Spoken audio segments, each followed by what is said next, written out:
আমার প্রিয় ছোট্ট বন্ধুরা, আজ আমি তোমাদের একটা সুন্দর গল্প শোনাবো।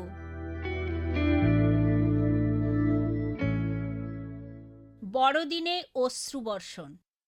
খ্রিস্টীয় আবাসিক স্কুলের প্রত্যেক ছুটিতে যাবার জন্য প্রস্তুতি নিচ্ছিল। টুরিয়া নিজেও বড়দিনের ছুটির কথা নিয়ে ভাবনায় পড়ল। তার পিতা তাকে নিতে এলেন। অনেক দূরের পথ ছিল বাড়ি থেকে। টুরিয়া ছুটির জন্য অনেক কিছুই চিন্তা ভাবনা করে রাখল। বাবা, বাসেদ কি আমাকে চিনতে পারবে? হাসান কেমন আছে?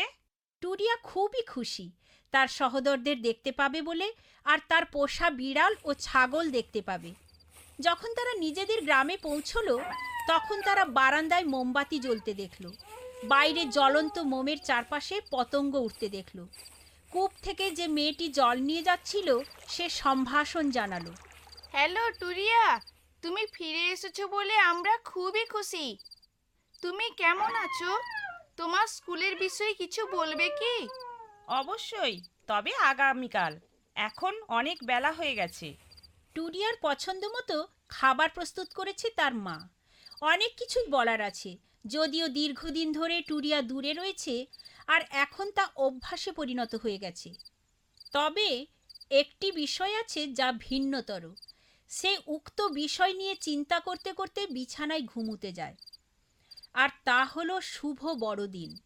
গ্রামে কেউই বড়দিন উদযাপন করে না। কেবলমাত্র টুরিয়াই রয়েছে যে কিনা যিশুকে ভালোবাসে।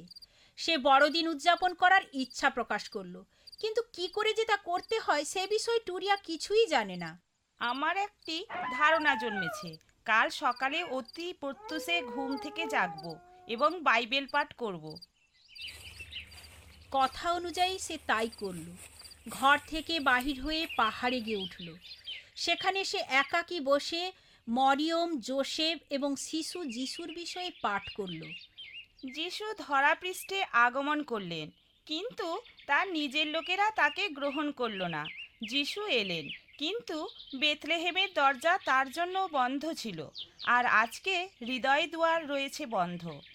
তুরিয়ার বয়স যখন 10 বছর, তখন সে যিশুকে তার হৃদয়ে আসতে অনুরোধ জানালো, আর তাকে সে মুক্তিদাতা হিসেবে বরণ করে নিল। টুরিয়া, আমি তোমাকে খুঁজছিলাম। তুমি কি পড়ছো? সে যদি তার ভাইকে বলে যে সে বাইবেল পড়ছে, তবে কি সমস্যা হবে? তার জন্য তা মারাত্মক সমস্যা হতে পারে।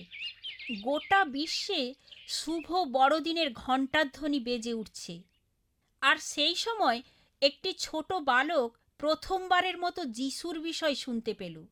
শুভ বড়দিনের আনন্দ উদযাপন সুন্দরভাবে শুরু হলো, কিন্তু দিবসের শেষ প্রান্তে দেখা গেল অশ্রুসজল নেত্র। কেন? পরবর্তী নাটকে আমি সে কথা তোমাদের বলবো। বাই বাই ছোট্ট বন্ধুরা, আমি অতসী। তোমাদের প্রশ্নের উত্তর পেতে চিঠি লেখো।